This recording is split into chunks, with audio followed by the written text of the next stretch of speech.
2025, data from multiple studies now put stress as the main driver in roughly 8 out of 10 healthcare visits, a trend experts link to chronic psychological tension that starts before most of us have even had breakfast. Much of it comes from the same unexamined thoughts playing on repeat in the background. This video brings together recent neuroplasticity findings highlighted by Dr. Joe Dispenza and his research team, plus practical morning steps you can use before 10 a.m. And the best part, there's a 10-minute habit that targets the brain states keeping you stuck. We'll start by looking at how those states are formed. The 95% program, your autopilot personality. Dr. Joe Dispenza often says that by the time we reach 35, roughly 95% of our automatic personality is already wired in, meaning that almost all of our responses are habitual, running without our conscious say-so. This isn't just about being set in your ways. It's the result of the brain's tendency to conserve energy by turning repeated thoughts, feelings, and actions into well-established circuits. As the old neuroscience line goes, neurons that fire together wire together. The more a pathway is used, the faster and easier it becomes to travel. Think about the way you might check your phone first thing in the morning. After enough repetition, your hand moves before you've even registered the decision. Autopilot is exactly that, a network of memorized patterns that runs the show when you're not paying attention. You wake, reach for the phone, read the first email in your inbox, and already you're feeling the same blend of stress or annoyance you felt yesterday. It's not just behavior, it's the emotions tethered to the behavior. Each cycle reinforces the grooves between linked brain cells. The good news is that neuroplasticity means these grooves aren't permanent. Just as they're built through repetition, they can be reshaped by practicing different thoughts, reactions, and emotional states. The challenge is that your current wiring resists interruption. The brain treats familiar patterns, whether useful or destructive, as the safer choice simply because they're known. If you've spent years meeting frustration with irritation, your nervous system considers that your default survival move. Changing that feels awkward at first, not necessarily because the new choice is wrong, but because the old one is comfortable in its familiarity. That initial discomfort is normal. With repetition, it fades, and the new pathway starts to feel more natural. When you realize this, the goal becomes catching autopilot in the act. You can't alter what you don't notice, so the work begins with spotting the exact moment you're about to run the old script. It might be the flash of defensiveness in a conversation or the tension in your chest as you open an email. Pausing there, even briefly, breaks the momentum. In that gap, you can choose a different thought or action. Each time you make that choice, you weaken the old pathway and strengthen the new one. Initial changes in brain activity can happen faster than most expect. Under repeated, deliberate practice, adaptation begins in days. Some studies even show measurable shifts within a week. But those early shifts are just the start. The real transformation comes from consistency, because each repetition acts like a new brick in the road you're trying to build. Over time, the new route becomes smoother to travel than the old one. This process doesn't require overhauling your entire personality at once. It can start with one specific reaction you want to change. Maybe it's the frustration you feel in traffic, or the self-criticism that surfaces after a work mistake. Interrupting a single pattern repeatedly can lead to wider changes, because your attention to that moment sharpens your overall awareness. The more you see the machinery of your own habits at work, the harder it is to believe they're immovable. Even so, the familiarity of old emotional states often pulls people back in. They feel more themselves, inside the same frustration, worry, or resignation they've carried for years, not realizing that these are learned responses rather than core truths. Recognizing that tension, knowing you could leave the loop, but still wanting to return to it, is a sign you've started to see the program as separate from who you are. And once you see that distinction, a bigger question starts to emerge. If so much of who we think we are is habitual, why would we keep running the same patterns when they're making us unhappy? The answer has less to do with logic and more to do with how the brain gravitates toward the familiar, even when the familiar isn't good for us. Why we cling to familiar misery. Think about the sinking feeling some people get late on a Sunday. That quiet dread builds as the hours tick toward Monday morning, tied to a job they've disliked for years. Every week, they tell themselves they'll make a change, but the same routine restarts and nothing shifts. From the outside, it looks like avoidance. From the inside, it feels strangely familiar. That familiarity is the real glue. It's not logic that keeps them there, but an emotional state their mind and body have learned to expect. The brain doesn't only adapt to repeated actions, it adapts to repeated feelings. Spend years steeped in frustration, anxiety, or resentment, and your nervous system adjusts to a constant trickle of cortisol and adrenaline. Researchers describe how the brain's stress chemistry can become self-reinforcing, a negative reinforcement loop, so you return to similar emotions simply because the body expects them. It's not about enjoyment.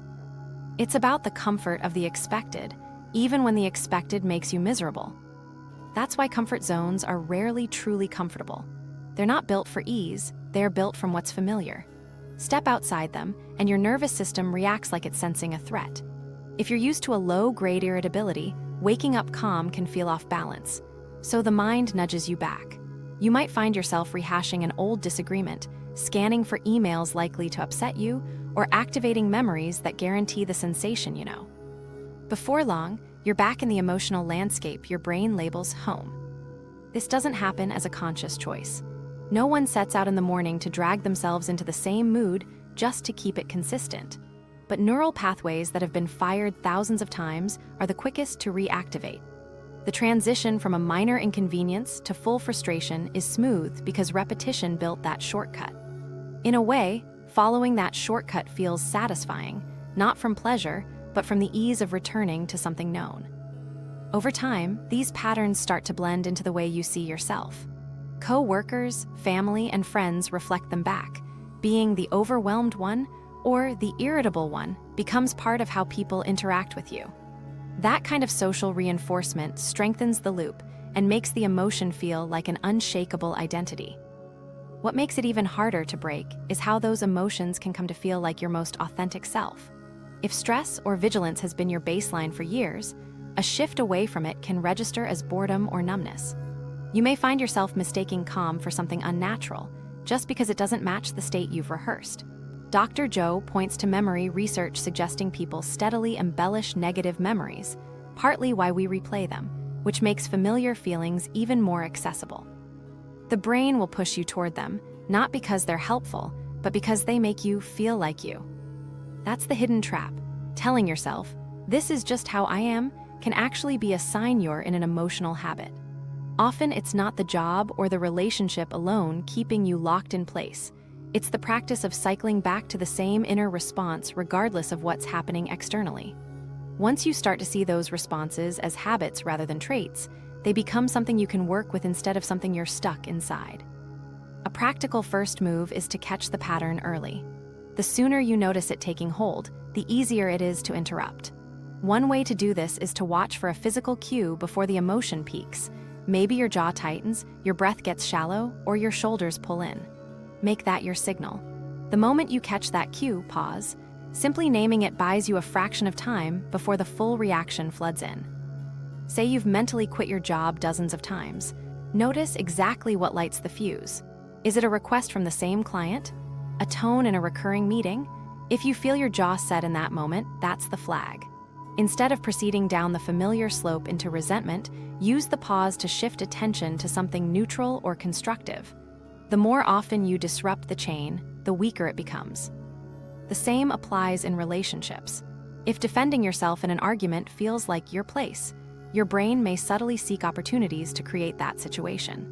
That could mean misreading a comment as criticism or revisiting a long-settled disagreement. Recognizing your early physical tell there, maybe clenched hands or a rush of heat, is the same leverage point. Staying in a different emotional gear long enough for it to feel less alien is the practice. At the start, these new states won't necessarily feel good. Calm might seem empty. Optimism could feel naive. Gratitude may get countered by your mind listing what's still wrong. But if you can hang with them for moments at a time, your system begins recalibrating. Becoming fluent in a new set of feelings takes repetition, just like the old ones did. What's often most convincing to people is seeing how much of their true self is just the version produced by the brain on autopilot. The thoughts, the chemical responses, the physical posture, These are assembled routines, not immutable facts. Feeling most like yourself may be the strongest indicator that you're deep in a habit loop. Seeing that turns those moments from a kind of safety into a signal. This is the cage. And cages lose their strength when you apply consistent small breaks in the bars. Choosing not to replay an irritation, even once, is a small act that tells the brain another option exists. These shifts usually go unnoticed by anyone else at first. They happen internally, quietly, and that's fine. Subtle consistency builds a new network until it competes successfully with the old. Eventually, the emotional vocabulary broadens. The tension that felt automatic starts feeling optional. The identity wrapped around certain emotions loosens. And what used to be your comfort zone stops acting like a hard border because you've proven to yourself that familiarity and well-being aren't the same thing. Understanding this sets up the context for why those persistent stress patterns matter so much on a larger scale, and why they're showing up everywhere right now. The stress epidemic of 2025. Recent 2025 reporting and industry summaries place stress as a primary factor in roughly 78% of healthcare visits, reflecting what many clinicians call the stress-related care burden. This isn't an abstract mind-body connection talking point. It means that in nearly 8 out of 10 appointments, a doctor is treating someone whose condition is significantly shaped by stress. Chronic stress is linked with sleep disruption, elevated inflammation markers, and worse cardiovascular risk. So the downstream health impact is real. And at the core of many cases is not a sudden external crisis, but a stress response rehearsed in the mind until the body treats it as fact. Thought stress is exactly that, repeatedly running mental scenarios in enough detail that the brain and body respond as though they are happening now. Heart rate jumps, stress hormones flood the system, inflammation begins to rise. You don't have to leave your bed for this to start. You could open your eyes and immediately play through an upcoming meeting that might go poorly, and before breakfast, your physiology is already braced for an event that hasn't happened. Because these rehearsals are so common, they often go unnoticed. You might glance at the clock and, without thinking, replay a tense interaction from yesterday, picture the bottleneck on your commute, or imagine a difficult conversation later. Those quick mental flashes are enough to activate the stress response. By the time the day has properly begun, your internal state is operating in emergency mode without a real-world trigger in sight. The scale of the problem is not driven just by genuine bad days. It's driven by the sheer number of people spending hours of mental time in situations that don't exist outside their own imagination. A body designed to handle short, infrequent spikes in stress chemistry struggles when that mode is engaged over and over across the day. You can step into a morning meeting already drained because you've effectively attended it in your head half a dozen times before. When your actual performance suffers, the mind labels the earlier worry as justified, reinforcing the cycle. One reason change is slow is that people tend to identify stress only when symptoms are glaring: headaches, irritability, fatigue, often hours after the biological cascade began. The entry point is quieter: a repeated thought about a deadline while making breakfast, a half-second flash of resentment about an earlier comment, a spike of anticipation when a calendar alert pops up. Those small cues tell your body that action is needed, and it prepares accordingly. Even something as minor as a notification sound can set the chain in motion. Before you've unlocked your phone, your mind may predict who messaged, recall past conversations, and anticipate the tone or content. Those predictions often pull emotional memory along with them: frustration, anxiety, reluctance, and the stress chemistry arrives before the screen lights up. The actual message may be inconsequential, but by then your physiology is already responding. The preemptive nature of thought stress is what makes it so damaging. By the time the event you were dreading takes place, you arrive chemically depleted, less able to handle it well. If it goes badly, the outcome matches the body state you've been in all morning, cementing the association between stress rehearsal and a belief in its usefulness. In reality, it's costing resilience and impairing recovery. Not all mornings need to start this way. The point of control comes in recognizing those first small moments when the mind begins rehearsing. You might notice your shoulders creeping toward your ears in the shower, or your breathing shallowing while you make coffee. If you catch the cue and change focus before the imaginary scene develops, you stop the cascade before it commits fully. That's why the pre-10 a.m. ritual is so strategic, because you can short-circuit the rehearsal before your biology commits to it. Yet for many, the day begins by running an immediate highlight reel of yesterday's worst moments or tomorrow's biggest concerns. Lying still, the mind cues up an old disagreement and plays it forward into a confrontation. The body responds as instructed. Hands tighten, blood pressure lifts, digestion stalls. The loop is so familiar it feels normal, but over weeks and months it leaves traces. Tension patterns in muscles, immune shifts, digestive issues, cardiovascular strain. These outcomes appear on medical charts under varied names, but the invisible to and from path to thought stress often lies underneath. Breaking that path doesn't require ignoring reality. It means putting a gap between an initial thought and the full-blown crisis rehearsal it tends to summon. Even catching that once in a morning matters. Every interception is a moment where your body is spared unnecessary emergency mode, and each spared reaction makes it easier to return to baseline after real challenges. While the 78% figure is sobering from a public health perspective, it doesn't define each individual's future. The mechanism is specific, and that means it can be interrupted. The earlier in the chain you intervene, the less of your day is handed over to events that haven't occurred. Over time, the nervous system learns not to commit resources to every passing worry. This understanding forms the groundwork for a different question, one with measurable, surprising implications.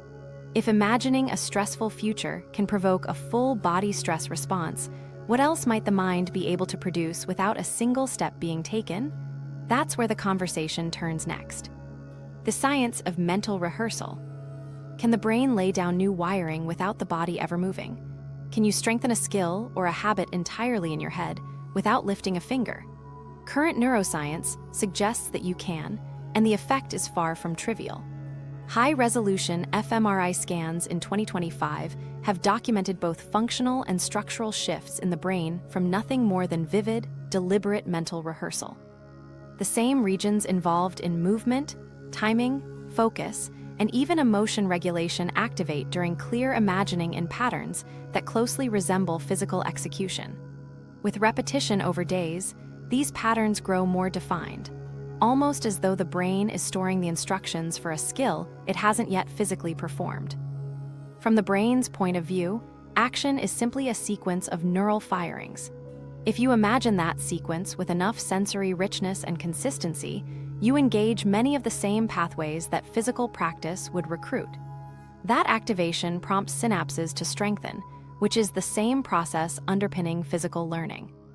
This is why researchers, and the workshops cited by Dr. Joe Dispenza, point to examples where people who mentally rehearsed a piano exercise developed brain circuits similar to those who physically practiced. The brain doesn't fully distinguish between vivid imagining and actual doing, especially when the rehearsal is structured and repeated. This principle has long been used in elite performance. Top competitors and musicians compress high-pressure scenarios into mental run-throughs until the exact timing and emotional state feel familiar. A tennis player can rehearse a serve in the mind's eye until grip, aim, and follow-through feel automatic. A violinist may sit in silence but still feel the strings under their fingers and hear the timbre of each note. The same short, targeted sessions they rely on can be adapted to everyday goals, whether that's handling a difficult conversation at work or running a morning meeting with calm authority.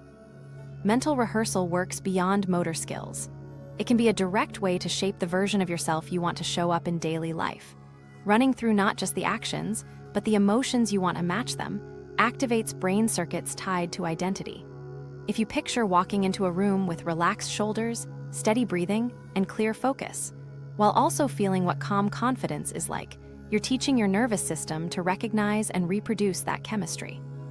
Mental rehearsal won't replace all the benefits of physical practice, but it can produce many of the same circuit-level changes, especially when the imagery is immersive and repeated.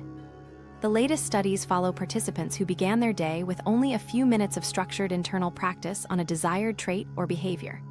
After several weeks, brain scans showed better connectivity between the prefrontal cortex, responsible for planning and control, and the limbic system, which governs emotion. That connection allowed the rehearsed state to hold longer in real-world conditions. It stopped being something they had to force and started to arise without conscious prompting. Biological markers shifted as well. Heart rate variability, which reflects adaptability to stress, improved in people practicing calm responses to imagined stress triggers. Inflammatory markers dipped, suggesting that the body's baseline state was aligning with the chemistry of the new rehearsed identity. The mind wasn't only picturing a different self, it was sending the body consistent prompts to adapt to that model. For mental rehearsal to be effective, the process itself needs structure. A simple 3-step approach can anchor it. First, make the scene sensory. Engage sight, sound, touch, even smell, feel your posture, hear the background noises, sense the light in the room. Research consistently shows that multisensory imagery strengthens the neural imprint. Second, run the event in your head from start to finish with enough detail that it feels coherent. Whether it lasts 15 seconds or 2 minutes, there should be a clear beginning, middle, and end. Third, repeat it a fixed number of times, 3 to 5 clean, uninterrupted runs, to prime the brain to expect that pattern. Each repetition builds toward familiarity, the same way physical drills do. Adding emotional tone to the rehearsal is critical. If the goal is composure under pressure, locate the feeling of calm focus and keep it present as you run the scene. If the aim is confident leadership, feel the poise that would accompany that role. The body reads those chemical states alongside the imagined actions, creating a more complete, save file for future use. Sensory layering makes a marked difference in results. Athletes who can feel the weight of the equipment in their grip, musicians who can hear the room's reverberation, and people rehearsing personal changes who picture the clothes they're wearing or the texture of the chair beneath them. These details increase activation in sensory and motor networks. The more complete the simulated environment, the more the brain treats it as lived experience. It's worth noting that mental rehearsal isn't idle fantasy. Daydreaming wanders. Effective rehearsal stays deliberate, detailed, and consistent. You set the parameters before you begin, frame the experience as if it is taking place now, and keep attention on the chosen sequence. With repetition over days and weeks, the brain begins accepting it as a familiar option, which means you're more likely to act in alignment with it without strain. This is also why trying to change, on the fly, during actual high-stress moments is often less reliable. In those moments, old wiring tends to win because it's the quickest route available. When you've already built and strengthened an alternative in a calm state, the nervous system has another path ready. Responding differently no longer feels like improvisation. It feels like following a map you've traced many times. The outcome, when practiced consistently, can look like instinct from the outside. You walk into a situation and behave in a new way without having to think about it step by step. But that instinct is actually trained behavior, rehearsed in advance until your body and mind treat it as the default. Small, regular sessions done with clarity and sensory precision shift what your system considers normal.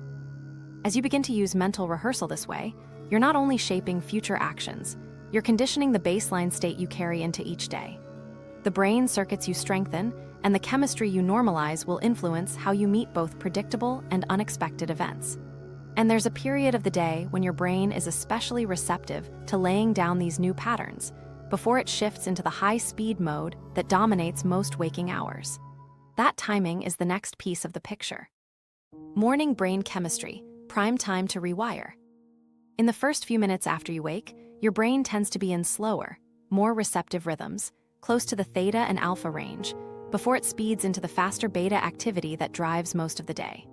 That light, open state is an unusually good time for reprogramming the mind because you can reach the more automatic part of the brain quickly, and short, repeated training here can pay off disproportionately. Don't reach for your phone first, use that liminal window for practice instead. This window closes fast. Once you start engaging with demands, notifications, or even just running through your task list in your head, your brain's pace accelerates. Adrenaline rises, familiar emotional patterns return, and whatever you begin to focus on will set the tone. Feed this period the same unexamined inputs you've used for years, and you keep rehearsing the same wiring. Choose deliberate, specific inputs, and you give new circuits a chance to take root. Many people don't recognize how vulnerable this early state is. A phone check seconds after waking often floods the mind with other people's urgency. A headline designed to provoke, a feed that stirs comparison, a notification that stokes unfinished business. But those first reactions aren't neutral. They're early morning drills on the emotional states you'll carry. And the more often they're rehearsed, the more reflexive they become. Even something small can shape the day. Imagine opening a message that irritates you while your brain is still in that receptive rhythm. You attach that feeling to your bedroom light, your morning posture, the smell of coffee drifting from the kitchen. Over weeks, that pairing becomes automatic. Your body can turn on a low-grade irritation just from waking in the same environment, even if no new message appears. It's a habit triggered purely by context. The advantage is that these habits were learned and can be replaced in the same state they were installed. That early rhythm bypasses some of your brain's critical filters, so intentional inputs land deeper. You can give that space over to algorithms optimized for disruption, or you can make a specific choice about what's allowed in. A pre-10 a.m. ritual works here because it acts like a directed upgrade to your operating system. Instead of letting random cues dictate the first emotional and mental track of the day, you set in motion the one you want. That first state will ripple out, influencing what you notice, how you read challenges, and how easily you avoid falling back into old stress patterns. The ritual itself doesn't have to be elaborate. In fact, if it's simple and easy to repeat, it's more effective. You're not aiming to create a perfect morning, you're teaching your system what baseline to expect. If calm is that baseline, it takes more to knock you off balance. If focus is that baseline, distractions have to work harder to pull you away.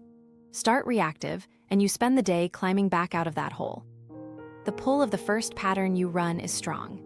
Begin in problem scan mode, and your attention will lock on potential trouble.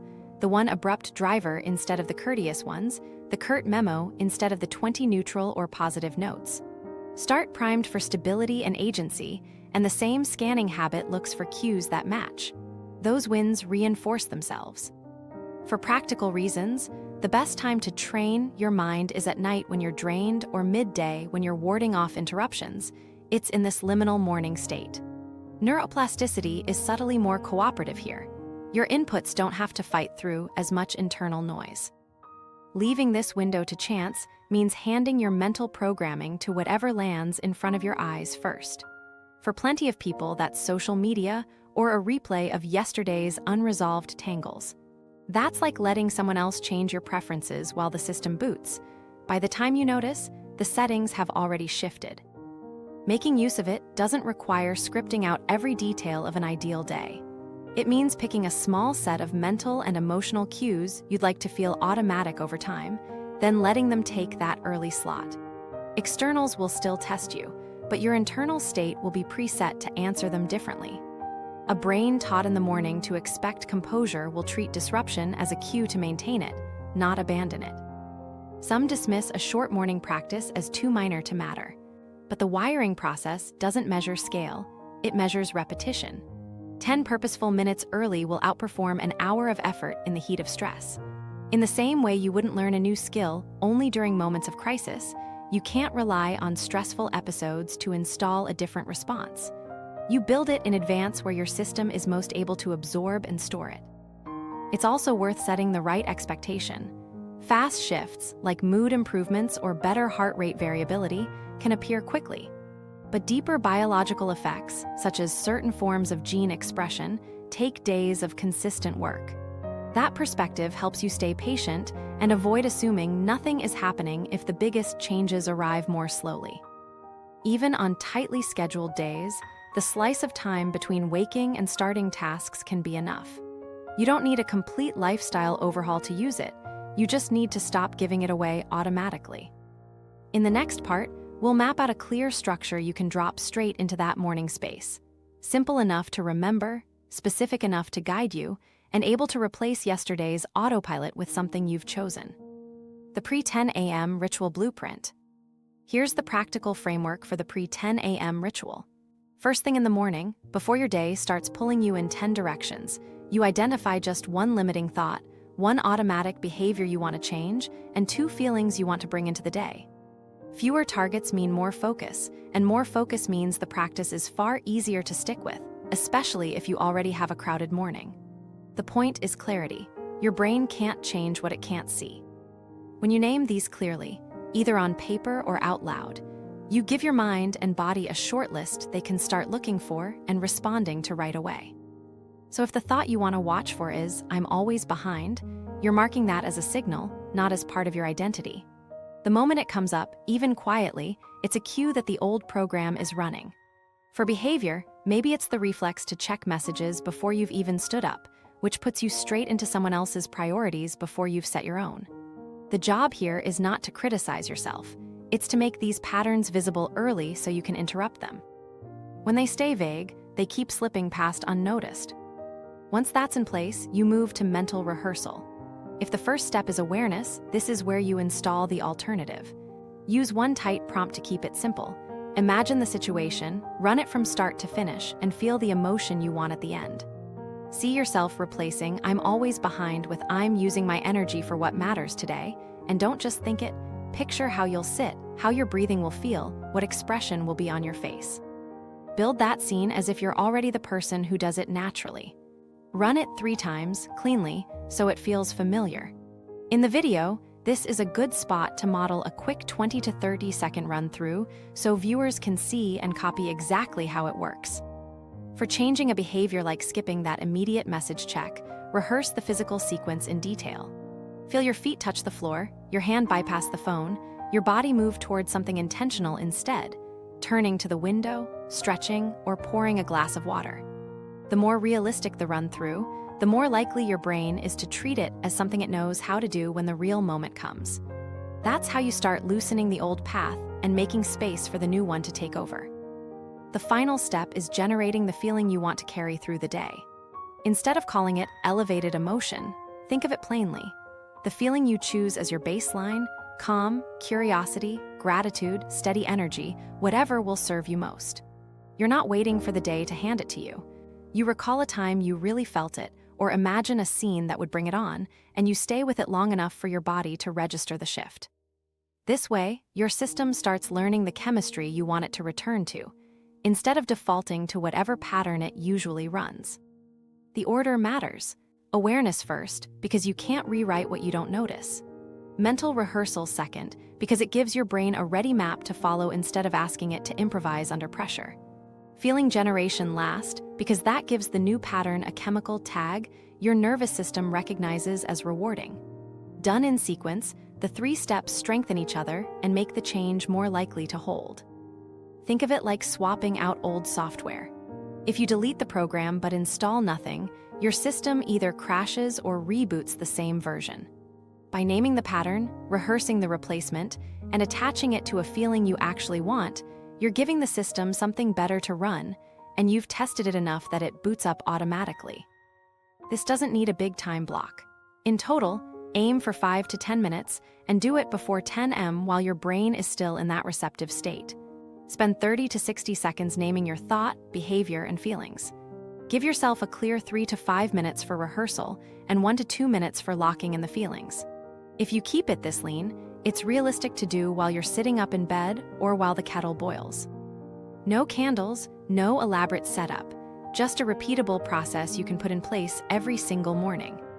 The common objections fall away once you see it this way. "I don't have time" doesn't hold when you realize you have pockets of idle minutes already, and "it's too simple" misses the point. Your brain learns by frequency, not by novelty. A short, consistent routine you can repeat without debate will do more than an occasional half-hour of inspiration you never revisit. The goal is to make it automatic to the point that you barely think about doing it, you just do it. And this isn't about achieving some flawless day from the start. Old thoughts will still pop up, and you'll still slip into certain habits. The advantage is that you've rehearsed a way out, so you can come back to the new track without inventing it on the spot. Over time, those recoveries get faster, and the old patterns start to feel like what they are: outdated settings, not fixed parts of who you are. You'll know it's working when the small shifts start showing up without effort. One morning, you might notice you've reached the kitchen without checking your phone. You might feel patience in a cue that used to make you tense. Or you catch yourself smiling in the middle of a routine task, for no reason other than you've primed yourself to feel that way. Those extra moments are the visible signs that the wiring is changing. The same loops that used to run stress now run something you chose. All of this works because it lines up with your brain's natural openness in the morning. You're not trying to overwrite ingrained patterns when your mental load is heaviest. You're giving your system new instructions early, so they're easier to follow later. The more often you repeat them, the more they stop feeling like effort and start feeling like who you are now. And as that starts to happen, something else becomes clear. Much of what we take to be fixed about our inner state is simply habit reinforced by chemistry. Seeing that opens the door to an even bigger shift, one that raises a different question entirely. Not about morning routines, but about whether certain emotions themselves have been holding you in place for longer than you've realized.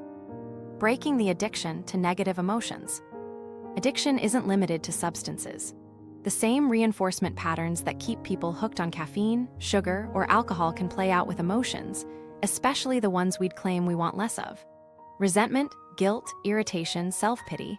Over time, your body can grow so used to the chemical profile these states create that it begins to expect, and even quietly prompt, their return.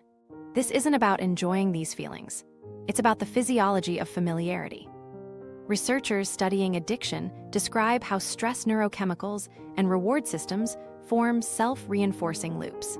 Similar dynamics help explain why negative emotions can become habitual, a core idea in the modern neurobiology of stress and addiction.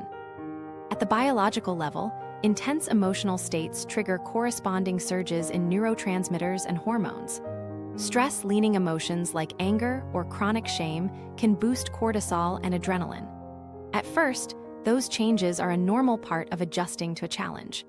But when the same state is rehearsed often, your cells adapt their receptors and sensitivity around that chemistry. The body ends up calibrated for it. That calibration acts like an internal prompt. Without fresh input, you might find yourself digging up a memory, scanning for insult in a neutral remark, or interpreting uncertainty as threat, just to produce the chemistry your system knows. You don't always catch this in your thinking first. Often, the body signals it's on the way before the mind explains it. A tightening jaw, shallow breaths, or clenched hands can all be early indicators. Pick one physical marker and make it your watchpoint. The moment you notice it, pair it with a micro-action. 3 slow, diaphragmatic breaths in 60 seconds focusing intently on one neutral sensory detail, texture under your fingertips, the sound of a nearby hum, a point in your visual field. That act interrupts the loop before it grips.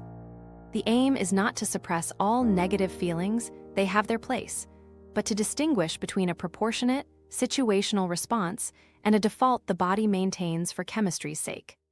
Guilt after making a mistake can drive repair. Lingering in guilt for hours over small things is your biology running maintenance, not your mind solving a problem. That's the shift point worth catching. You see this in daily life. Someone accustomed to irritation might feel oddly flat when nothing's wrong, so they nudge an old grievance back into the conversation. A person practiced in self-pity might downplay good news because it doesn't match their familiar role. The apparent trigger looks external, the driver is internal. Breaking that pull works better when you focus on shortening the lifespan of the state instead of forbidding it outright. If resentment shows up, notice your physical cue, apply your micro-action, then pivot attention to something absorbing but neutral. You're proving to your system that baseline is reachable without the full emotional dose. The body starts learning a new cycle. It can help to install a different emotional state before the old one even appears. If you've chosen curiosity or gratitude as part of your morning emotional baseline, bring them online when you spot your cue. That might mean asking one open question about the situation instead of jumping to criticism, or recalling a time you felt genuinely thankful. You're swapping chemical signatures, training your nervous system to pair stability with something other than the old loop. For an extra structured option, you can use a brief self-directed neuroplasticity technique popularized by Dr. Jeffrey Schwartz. The 4 steps are: 1. Relabel, identify the intrusive emotion or thought as a brain-generated signal, not absolute truth.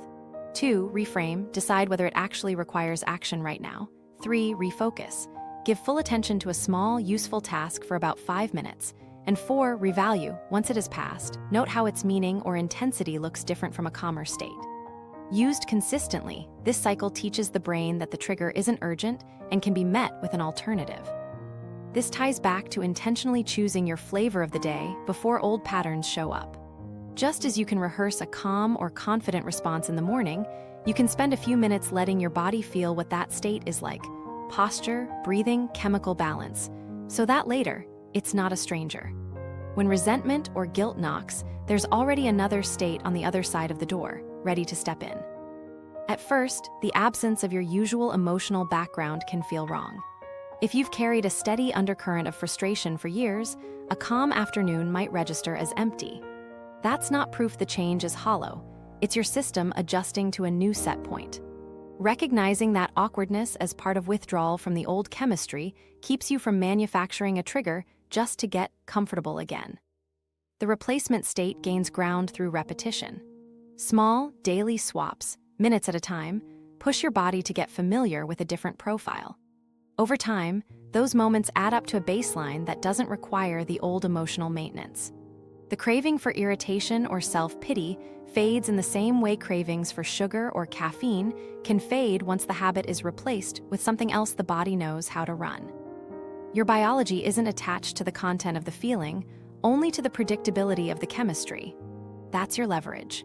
You can make calm, focus, or curiosity the chemistry it's primed for, so when your mind starts to recreate a complaint from last week, it feels less like home and more like an interruption.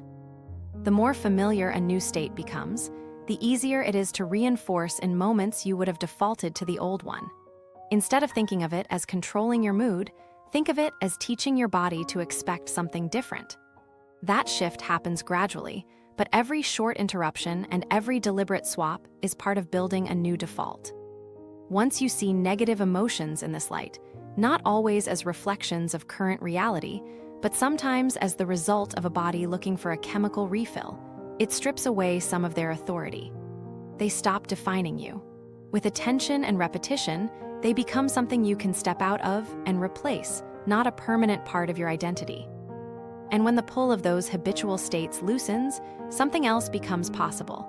You're freer to invest your energy where it can actually move you forward, instead of cycling through the same well-worn internal scenery. That's where the practice turns toward what comes next. Romancing the future, not the past.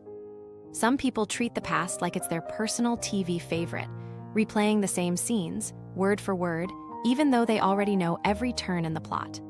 The more those memories are revisited with feeling, the more the brain strengthens the wiring around them, turning them into the default filter for what comes next.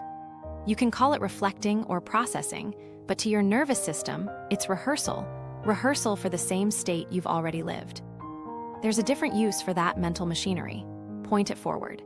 Instead of charging up old moments, you can put that attention into a specific, sensory-rich picture of something you want to experience. Not an empty everything will be fine statement.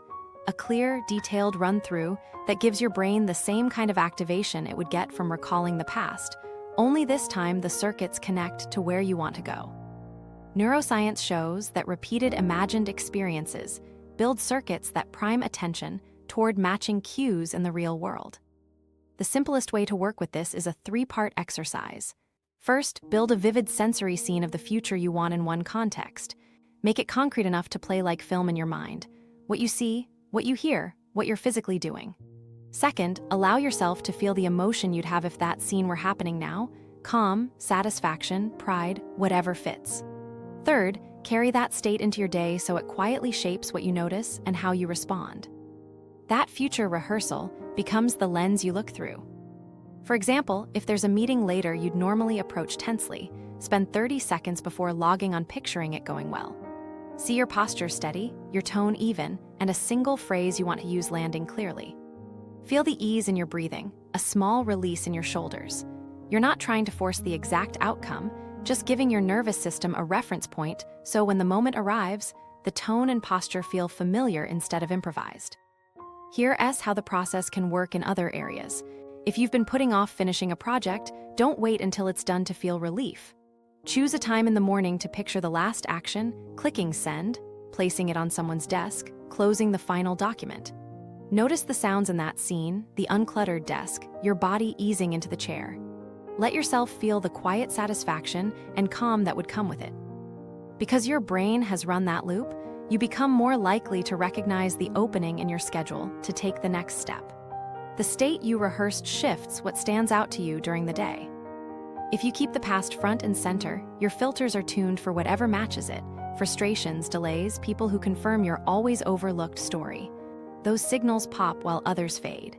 When you focus on a clear future instead, your attention leans toward what fits with that scene. Chances to move the project forward, allies you might otherwise miss, cues that align with the outcome you've been priming. Same environment, different selection process. Old stories stick partly because they're easy. Your body can deliver the associated emotions without effort because it has practiced them for years. That's why picturing the future can feel more awkward at the start. It requires building something unfamiliar. The more you revisit it, though, the smoother it becomes, until it stops feeling like an imagined version of you and starts feeling like a direction you're already moving in. It's important to anchor these previews in sensory detail, not just broad goals. "I want to exercise more" is a concept. Picturing yourself pulling on running shoes, hearing them thump lightly on the pavement, catching the sound of your breath, and feeling the stretch in your legs is experience. Pair the scene with the satisfaction or energy you'd want afterwards, and you've given your brain and body a state they can start recognizing as normal. This approach doesn't ignore the past. It lets you carry the lessons without giving them the lead role. When your mind starts queuing up a rerun, an argument, a mistake, a slight, you can redirect to the future scene you've chosen that morning. At first, it's just a swap. Over time, the pull of the old memory weakens because it's been rehearsed less often, and the new image carries more weight. One advantage you'll notice is how this makes decisions easier. When you felt the clarity and completion of a future project in advance, distractions that don't fit stand out. There's a mild discomfort when you drift from that target, because you've conditioned your system to prefer alignment with what matters. In contrast, when your state is still set by the past, choices often bend toward protecting that story rather than building something new. The other advantage is momentum. That small rehearsal in the morning changes your starting point.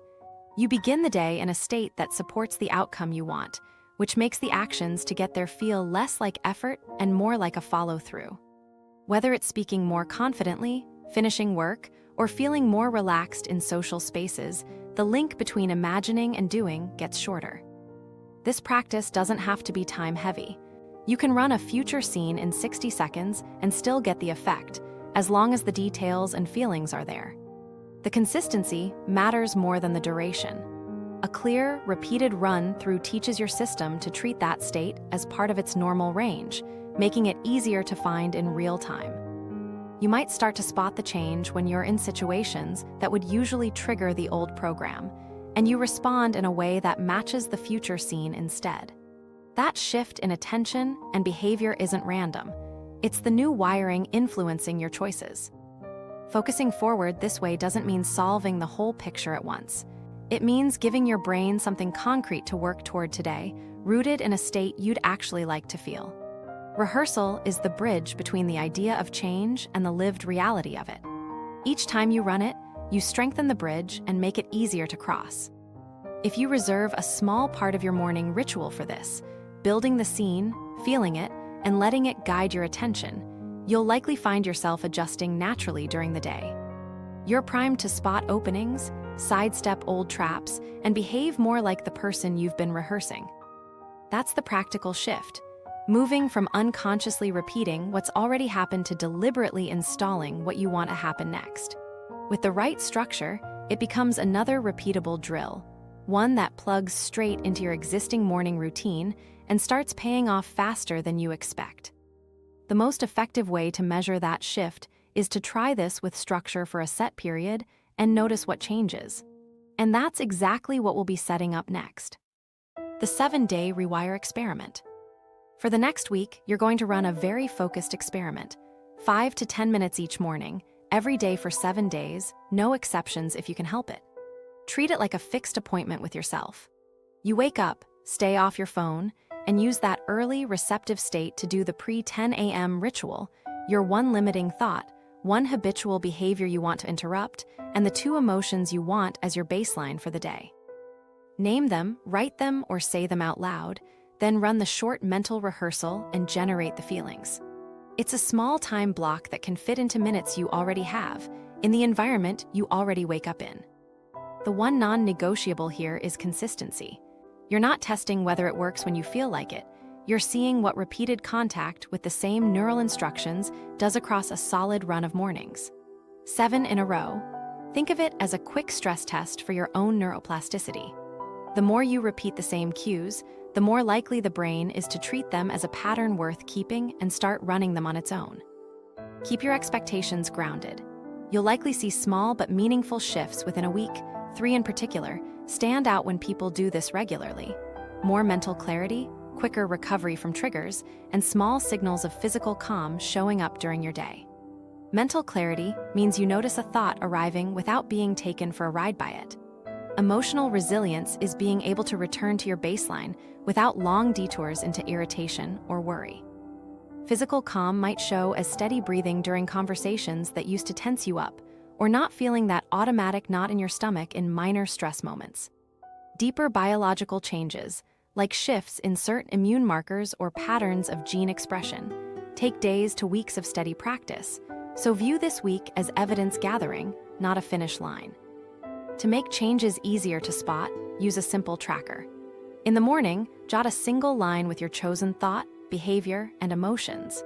At night, take a quick 60 seconds to note any time you caught the old loop running, any time you successfully used the new one, and any instance when the chosen emotions came through without being forced. Looking back over even a small set of these entries can show trends you'd otherwise miss. At the start, you may get the pushback we've talked about, thoughts like, "This is doing nothing," or "I don't have time." That's old circuitry trying to conserve itself. The goal isn't to have a perfect run, it's to maintain contact with the new pattern daily so it has a chance to strengthen. Even one clean rehearsal in the morning is a notch against the old loop running your day unopposed. To help anchor the practice, set one small environmental cue. Do it in the same chair each time, note your targets with the same pen, or open to the same page in a notebook. The brain likes linking context to action, and over a few days, the cue starts triggering the state before you consciously begin. That speeds up the transition and reduces the chance of skipping. Choosing the emotions matters. If your recent baseline has been stress or resentment, pick a state that creates contrast but still feels available: curiosity, steadiness, gratitude. Your system has to recognize it to install it, so start with something you can genuinely find, even fleetingly. Those few seconds are enough to strengthen the link. 7 days is enough to give you real observational data. You're committing to a controlled trial of sorts, where the variable is you applying the same mental and emotional inputs each morning. Because you're doing it in your normal environment rather than in isolation, the results you see are more likely to hold when the week ends. This is why the ritual is often more sustainable than retreats or short courses. It's embedded into the day you're already living. If you want an extra layer of accountability, share your day one targets in the comments and tag them with a single hashtag. That creates a visible thread you can follow, and seeing others post keeps the practice in sight during the week. You don't need to share private details, just your one thought, one behavior, and 2 emotions. It's enough to create social proof and give you a small reminder that you've committed to 7 mornings. Expect the changes to show up in understated ways. The moment you notice the first cue of an old reaction, but catch it before it takes over, that's a win. The time you switch from problem scan mode back to baseline without a conscious struggle, that's the wiring responding to rehearsal. The first morning you reach for your notebook before your phone, that's momentum. Stringing these together is how the new default starts to form. Thinking of yourself as both the subject and the observer makes it easier to stay patient. Your role each morning is to run the drill cleanly. Your role each night is to note what you see without judgment. This frame also removes the pressure to feel different instantly. Often the shift is already underway before you realize it. By the end of the week, you may notice that the mental autopilot feels lighter. The thoughts you flagged for change still appear, but without the same pull. The behaviors you chose to interrupt lose some of their grip. The emotions you've been cultivating show up more willingly. These aren't sweeping overhauls. They're early changes in the way your attention and body chemistry default, and they're achieved without taking yourself out of real life to do it. That's the point of the experiment, to see how much you can move the baseline in 7 mornings, using nothing more than quick, precise inputs when the brain is most open to them. And once you've built proof for yourself that the shift is possible, you can extend the run, swap in new targets, and keep building from there. Understanding that these early changes are just the surface raises the next logical question. If short, repeated rehearsal can nudge your mind and emotions inside a week, what can it do to the actual physiology underneath them? From thought to biology. Changing your mental state doesn't just alter how you think or feel in the moment. It can create measurable shifts in how your body operates. This isn't speculation. Advances in monitoring over the past few years mean scientists can track biological changes linked to sustained mental and emotional focus with far greater precision than before. Data from controlled interventions, including those led by independent research teams and the programs cited by Dr. Joe Dispenza, show changes in markers like heart rate variability within minutes and shifts in immune activity or even gene expression over days of consistent practice. The impact depends on the marker in question. Some systems adapt quickly, others require repeated input before the effect becomes visible. Heart rate variability, or HRV, is one of the fastest to respond. HRV measures the subtle changes in timing between each heartbeat, a key indicator of how flexibly your nervous system can move between activation and recovery. When you're locked into worry or irritation, HRV typically dips. But when you shift into a coherent state, calm focus, appreciation, or clearly visualized intention, HRV can rise within minutes. That's not a vague trend.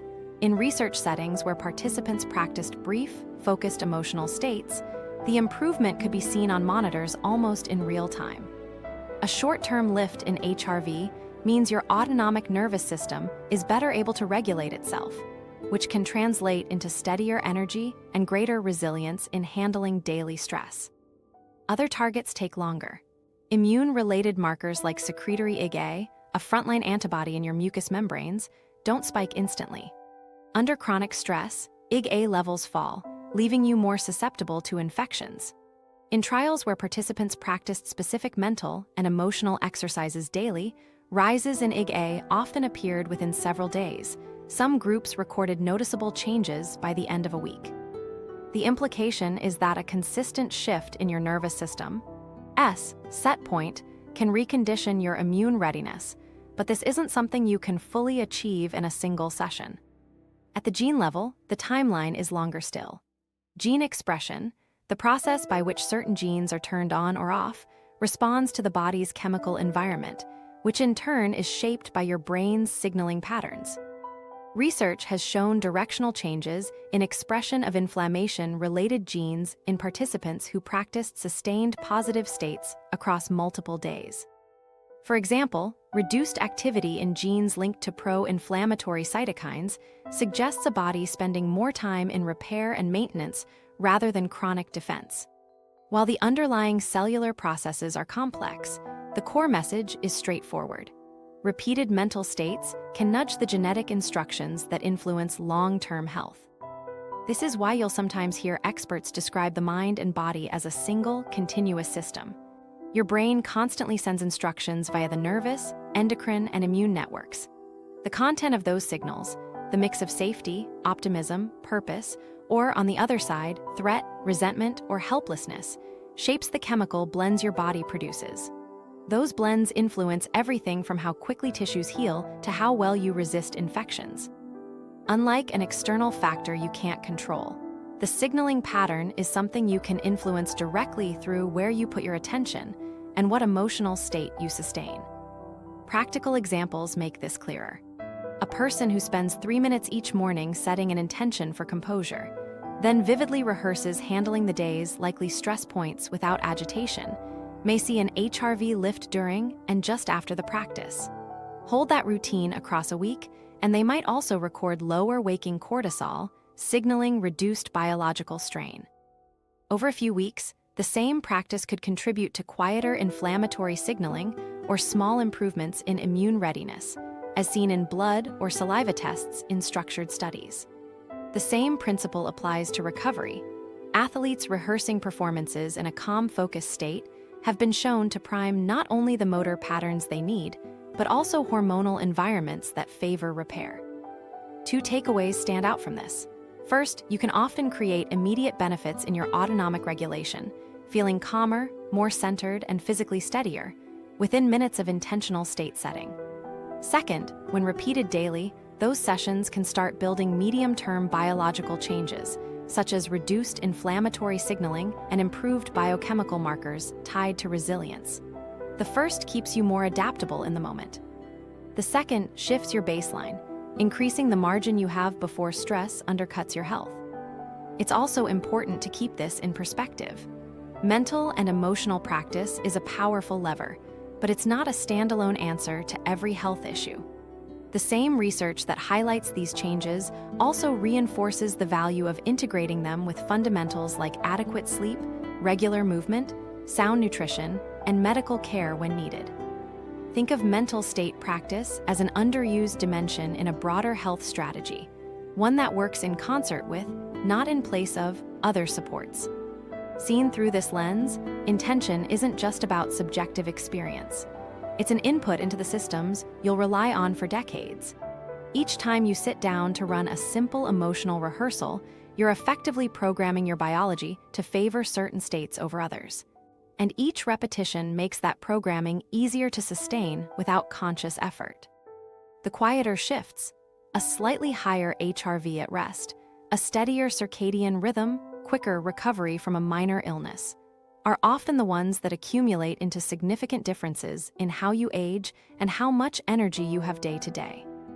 One overlooked advantage is that you can do this almost anywhere, because the equipment required is your own attention. You don't need to wait for a perfect setting. You can use first thing in the morning openness, transitions between tasks, or even your commute as training windows.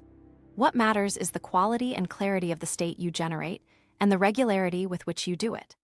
Over the span of days, those moments start to connect into a trend your body recognizes and builds on. This leads to a broader point. Whether or not you intend it, your thoughts and states are already programming your body. The difference is whether you're doing it by default, under the influence of old habits and unexamined cues, or on purpose, toward outcomes you actually want.